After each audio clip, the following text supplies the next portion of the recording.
এসেছে এক নতুন ডাক্তার নদিয়ার মাঝে। ডাক্তার রোগীর কাছে পরিচিত, শ্রী গৌরাঙ্গ নামেতে। কি নামে? শ্রী গৌরাঙ্গ। শাস্ত্রে বললেন এসেছে এক নতুন ডাক্তার নদিয়ার মাঝি। মেন ভোকালটা একটু বাড়ি দাও। গোলক হতে এফআরসিএস পাশ করার পর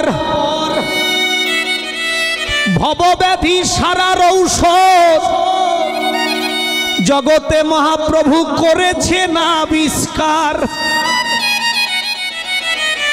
এই যে যারা ভবরোগী এদের ওষুধ বের করেছেন। কি ঔষধ? ভবব্যাধি সারার ঔষধ জগতে করলেন আবিষ্কার। জীবের পাপ তাপ জ্বালা যাবে দূরে, কৃষ্ণ নামের এক বড়িতে। কি সুন্দর লিখনি কবির। জীবের পাপ তাপ জ্বালা, পাপও যাবে তাপও যাবে। তাপ বোঝেন তো মায়েরা? ছেলের তাপ, মেয়ের তাপ, স্বামীর তাপ, শাশুড়ির তাপ, এগুলো তাপ। মশা মাছির তাপ, রোদ বৃষ্টির তাপ, আদি দৈবিক আদি ভৌতিক আধ্যাত্মিক তিনটি তাপ। জীবের পাপ তাপ জ্বালা যাবে দূরে, কৃষ্ণ নামের এক বড়িতে। এসেছে এক নতুন ডাক্তার নদিয়াতে। ওরে এসেছে বলি হারি ভাই নতুন ডাক্তার নদিয়াতে। ভেবে চিনতে ডাক্তার বাবু নবদ্বীপে একটা খুলেছেন হাসপাতাল।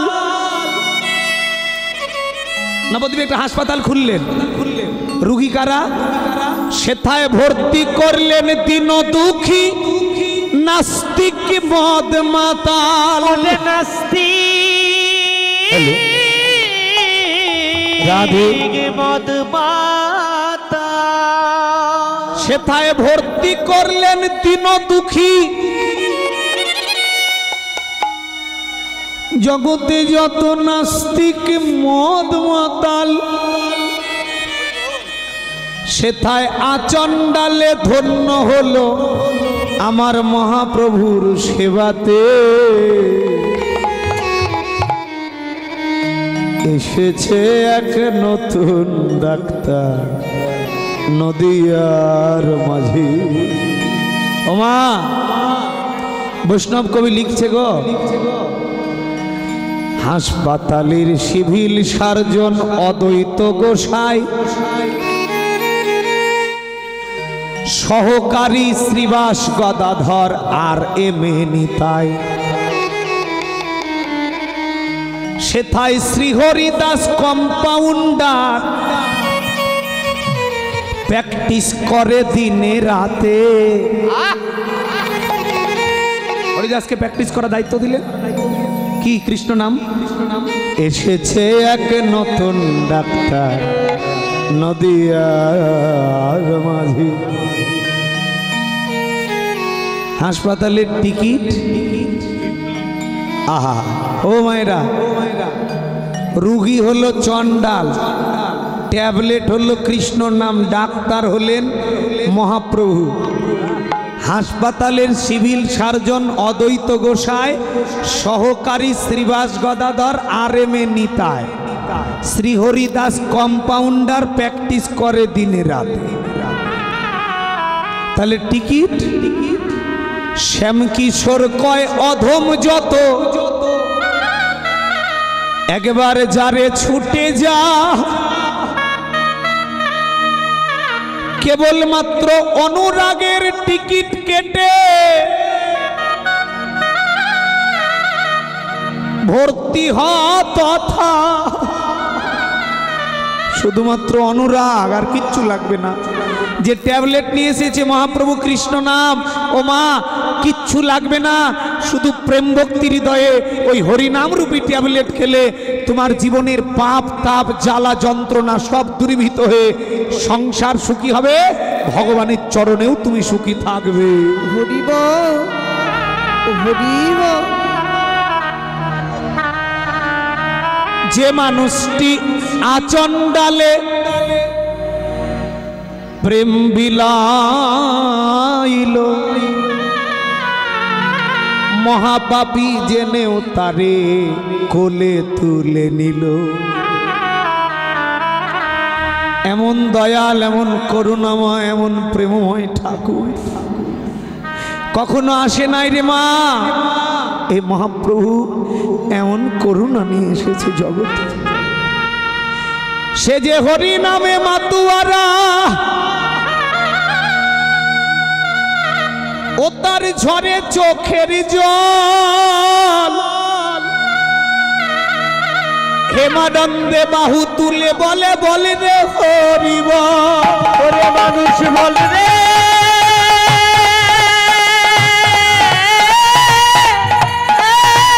হরিব। সে যে নিজে কাঁদিয়া সারা জগৎ রে কাঁদায়,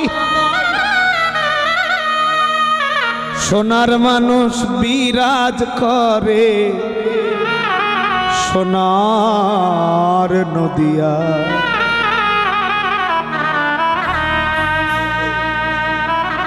তার কৃপাতে কত অন্ধজনা দৃষ্টি পেয়েছে, বোবায় কথা বলেছে, খোরা হাঁটতে শিখেছে।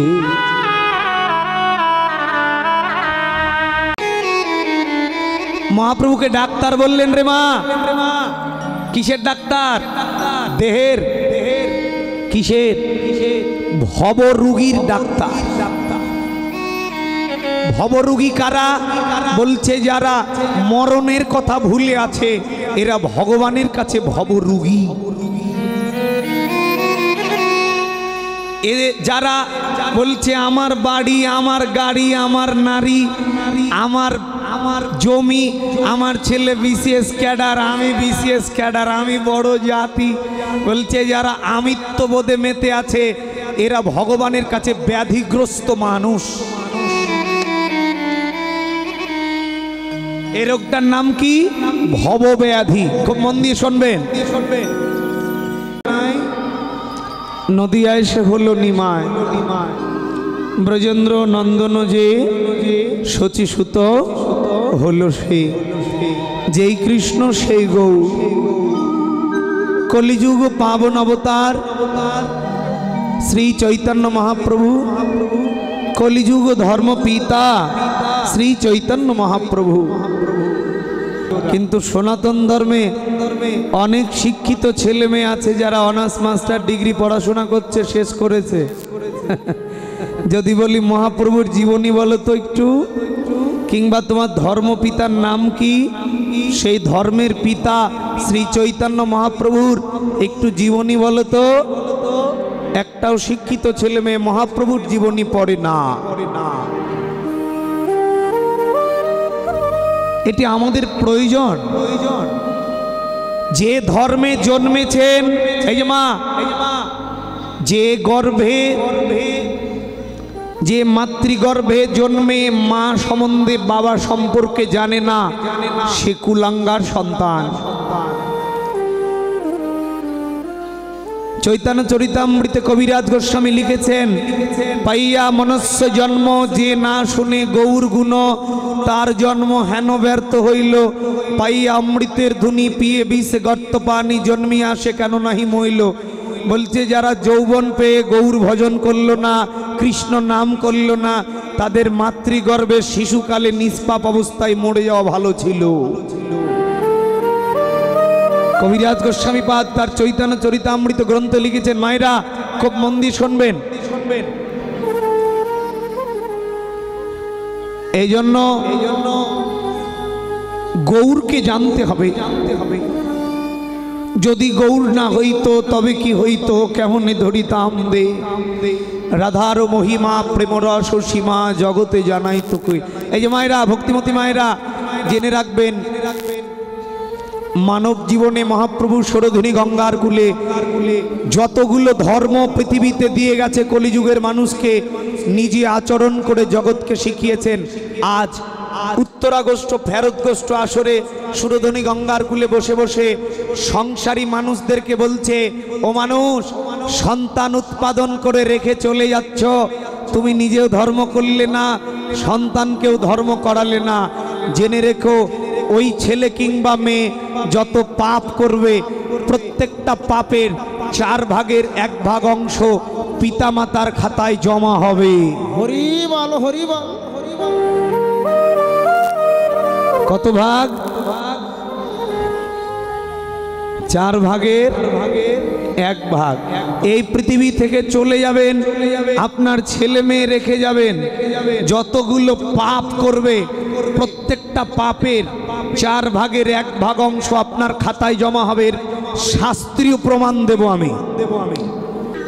আমাদের এটা জানা দরকার আগে। এই যে মায়েরা, ভক্তিমতী মায়েরা, এই জন্য মারি সংসার করবেন। এই যে মায়েরা, গল্প নয়, অন্যদিকে তাকাবেন না, সংসার করবেন। আজকে সংসার নিয়ে দুটো কথা শুনে যান। ছেলে মেয়ে জন্ম দিয়েছেন, জন্ম দিয়ে চলে যাবেন, এই পৃথিবী থেকে চলে যাবেন, কারো সঙ্গে দেখা হবে না। শাস্ত্রে বললেন 3 জন ব্যক্তির সঙ্গে দেখা হবে। কয়জন? এটা কথা বলবেন মায়েরা, কয়জন? কথা বললে মনে থাকবে, ব্রেনে সেভ হবে, মেমোরিতে। 1 নাম্বার, খুব মন দিয়ে শুনবেন। 1 নাম্বার দেখা হবে কার সঙ্গে? যদি কোনো বাবা মার, কোনো মায়ের সন্তান 7 মাস গর্ভের পরে 7 থেকে 10 মাসের মধ্যে কোনো শিশুর মৃত্যু হয়, কিংবা জন্মের পর 10 বছরের মধ্যে, খুব মন দিয়ে শুনবেন, 7 মাস গর্ভে হওয়ার পরে থেকে জন্মের পর 10 বছরের মধ্যে যদি কোনো শিশুর মৃত্যু হয়, এই শিশুগুলো নিষ্পাপ, এদের পাপ লেখা হয় না। এই জন্য এরা আগের জন্মের পাপ ছিল, গর্ভে যন্ত্রণা দিয়ে ওই পাপটা ক্ষমা করে দিয়ে 10 বছরের আগেই মৃত্যু নিয়ে নিল, ওরা সরাসরি ভগবানের চরণ পেয়ে যায়। হরি বল, হরি বল।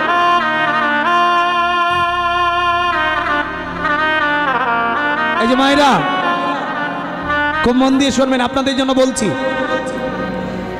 গর্ভের ছেলেটা কিংবা জন্মের পর 10 বছরের মধ্যে ছেলেটা মরে গিয়ে ভগবানকে পেল, কিন্তু জন্মা মাত্র 5টা ঋণ থাকে প্রত্যেকের। কয়টা ঋণ? 5টা।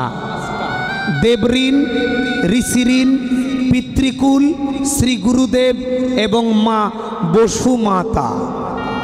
এই 5 ঋণের ঋণ করতে হয় জন্মের সময়। এই জন্য আপনি যেদিন মরবেন সেদিন আপনার পিণ্ডদানের সময় পিতৃপুরুষগণের নাম লাগে।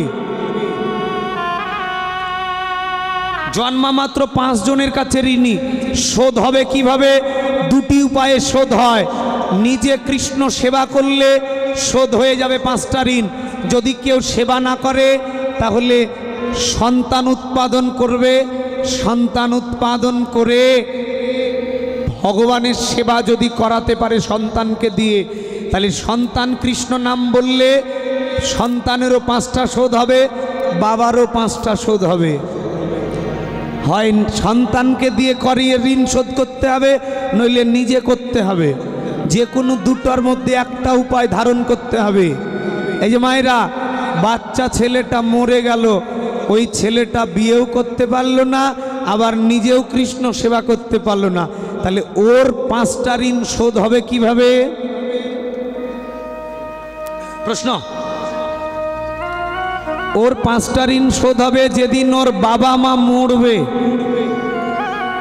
সেই বাবা মা মৃত্যুর পরে বিচারের জায়গায় ওই বাচ্চা ছেলেটা গিয়ে বলবে, এটা আমার মা ছিল, এটা আমার বাবা ছিল, আমি জন্মামাত্র মরে গিয়ে তোমায় পেয়েছি, কিন্তু তাদের যে ঋণ রেখে এসেছি, তাই আজ তাদের কিছু পাপ আমাকে দিয়ে দাও।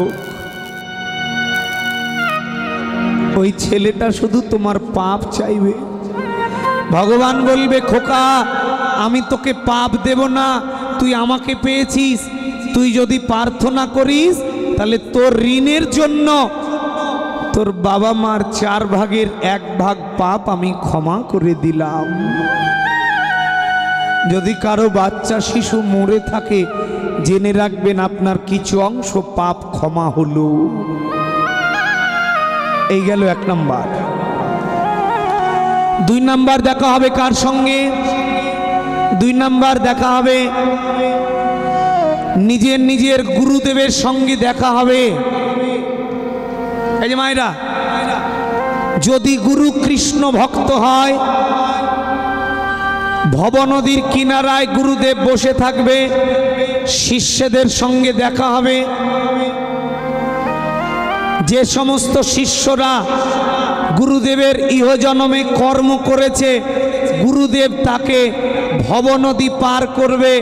যারা ইহজন্মে গুরুর কর্ম করেনি, তাকে গুরুদেবের সঙ্গে দেখা হবে, কিন্তু সেদিন ভবনদীতে যে 6 জন মাঝি আছে, ওই মাঝিদের হাতে গুরুদেব তুলে দেবে না, যমদূতের হাতে তুলে দেবে। এজন্য গুরুদেবের সঙ্গে দেখা হবে। গুরু শিষ্যের সম্পর্ক 1 জন্মের নয় রে মা। এ গেল 2 নাম্বার। 3 নাম্বার, কার সঙ্গে দেখা হবে? যদি কোনো বংশে একজন কৃষ্ণ ভক্ত সন্তানের জন্ম হয়, ওই সন্তান যদি ভগবানকে লাভ করে, ওই ভগবানকে লাভ করা ছেলে যদি তার 14 পুরুষের জন্য প্রার্থনা করে, ভগবান সঙ্গে সঙ্গে ক্ষমা করে দিতে বাধ্য থাকবে।